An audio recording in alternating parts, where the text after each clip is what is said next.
台風12号の接近で明日にかけて九州を中心に大荒れの天気になりそうです。大雨や暴風に警戒が必要です。強い台風12号は屋久島の南南西の海上を1時間に15キロの速さで北寄りに進んでいます。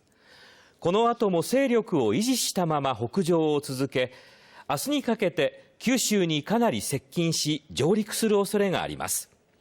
台風の接近に伴って九州南部では明日にかけて瞬間的に55メートルの暴風が吹く見込みです。